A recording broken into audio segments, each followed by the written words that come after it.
21, Scott DeYoung is hunting an animal at least twice as old, twice as big, and more than twice as deadly.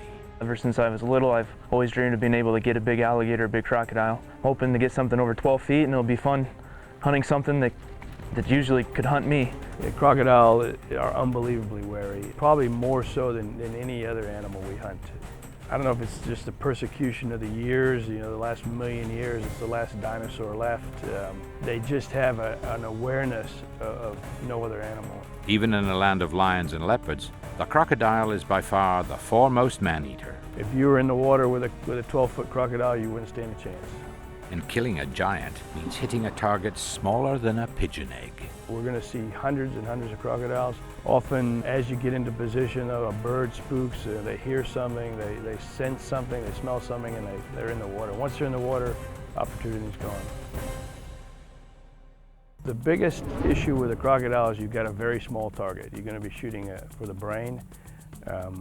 So you've got to be very precise with your shooting. The angle's not always perfect. You can't always set it up exactly 100%. So you've got to be aware of where that brain is. I'll be talking to him the whole time, giving him as much direction as I can.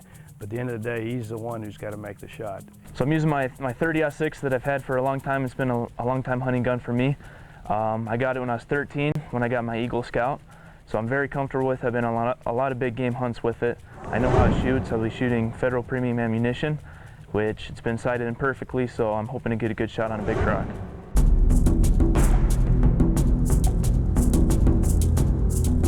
We're going to be hunting them on the banks, on some islands where we're out of the water, so you got a good clear picture of your target, and hopefully be able to anchor him before he gets in the water. If he gets in the water, chances of recovery are quite slim. The water's very muddy, dirty still this time of year.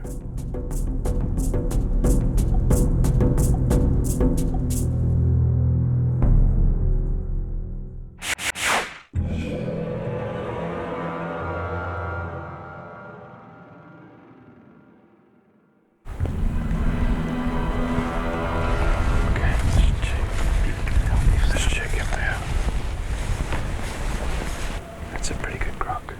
Let's see if he comes out. See him in the water there. But is he in the middle here? He's near the middle island. Yeah, looks like he might be coming out of the water. His head's toward that. It's a nice croc. A lot of blown stalks. Always something tips him off just as you're sort of getting set up for the shot. A bird makes a noise or the wind changes. The weather's bad. Wind and the clouds. I think we're wasting our time. We're on the riverbank and we're looking to get some crocs. We just saw a few on this island here. We snuck up, but they weren't big enough. And now that the sun's coming out, we're hoping to catch a few more bathing in the sun. He's just around the bend. See where that tree's sticking up in the water? Yeah, way down. Past where the bend is in the river. There's a stump in the water. Yeah, I see that. He's on an island next to that, to the left of that. Down by the sun. Yeah, he's in the sun right now. See him, Scott? Yeah, I think so. Okay. We're gonna take the truck and drive down and get out and stalk him. Okay. We saw one croc about a mile down that way. So we're gonna try to sneak up on that one, sneak up on the bank slow and try to get a shot at it. We got onto one big croc from a distance, saw him made a long stalk.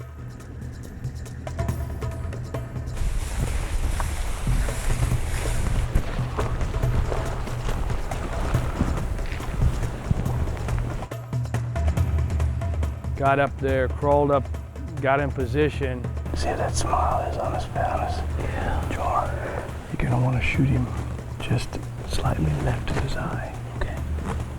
And then, realize that he was missing about 3 or 4 foot of his tail. That's a big chunk of tail missing. Yeah, it's probably 3 feet off there. We shoot him if he had his tail. We shoot him the croc.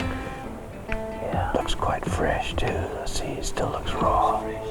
It's fresh, yeah. They go in and feed on these big animals, a hippo carcass or something that dies.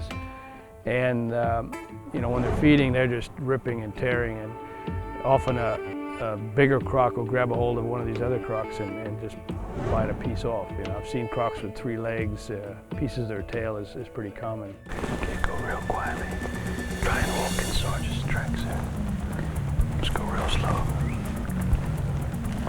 We probably saw 100 crocodiles at least in a couple of days. We hunted crocodile, and eventually got into a position where we had a bit of a blind built up, just a screen that we could get in behind.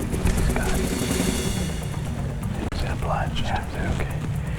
Very steep bank, and there's some little islands in front of that. So we're gonna get up there another 20, 30 yards, and then we're gonna probably have to crawl to get up there. Just go real quiet. Crocodiles got great hearing as well. They're one of the most wary animals there are to hunt in the bush. Okay, let's just crawl up to the blind there. Just keep your head down. My heart started pounding. You know, I dreamed about this shot since you were 8 years old. We crawled up there and I saw that big croc. I knew it was going to be the one that I'd probably try to take a shot at. There's about 5 on this one little island here with that. Which ground? You see the dead log? There's a log in the water just above it, slightly to the right. He's quartering towards us. The position wasn't great, but the distance, I liked it. It was probably about a 70-yard shot, 70, 80-yard shot, and Scott had a good wrist. So got him in position, talked him through the angle. Just kind of use those to balance. Just weight yourself in as good as you can there. How's that feel? Feels good. Pretty steady? Steady, yeah. Okay. You're gonna want to shoot him just almost in this right eye. Slightly left of his right eye at that angle. Okay. So all these thoughts started popping in my head. You hear your dad's voice, hold the gun up tight to your shoulder, squeeze the trigger, reload quickly, get back on him, don't be afraid to take another shot. All these things are coming through your head from when you're 8 years old. Are you pretty steady? Are you on him? Okay, go ahead. You just gotta make sure you're dead steady, and then as soon as you shoot, you reload. Just squeeze the trigger. Okay, reload. Shoot him again anywhere, in the body. Yeah, okay, good shot. Let's go, let's get around him. Scotty's starting to move. Go ahead and put another one in him. Hit it. All right, good hit, okay. He's not going anywhere. All right, man, good job, eh? That was awesome. Good job. Thanks, Sarge. Great hunt. Good job. Good job. Nice Good shot. job, guys. That was awesome. My heart was pounding, and that was probably one of the funnest hunts I've ever done. That was my dream hunt. I've always wanted to shoot a croc, and I'm just excited to do it. Good shooting. Especially that second shot, you just anchored him the second and shot dropped him. stopped him, hit him in the spine. Missed slightly of the brain, but that crocodile was stunned enough. He came up, and Scott made a great second shot and anchored him, hit him in the spine, and just put him right down. Good job. Okay, now the fun begins. Yeah, how are we going to get him out? Yeah. I think the hunter swims, right? Exactly. Yeah. It just all came together, and I'm just so grateful that we had a good PH with Jeff. We had my dad there for support, and we had his experience. So it all came together like it should have, and I'm just excited to take a big trophy home. Wow, what do you think of that?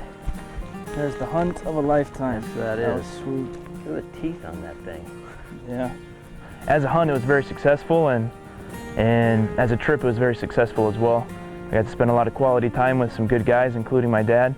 I got to learn a ton about hunting, about African hunting, about the game, about this different kind of wilderness. It was a successful hunt in all sorts of ways. It was incredible.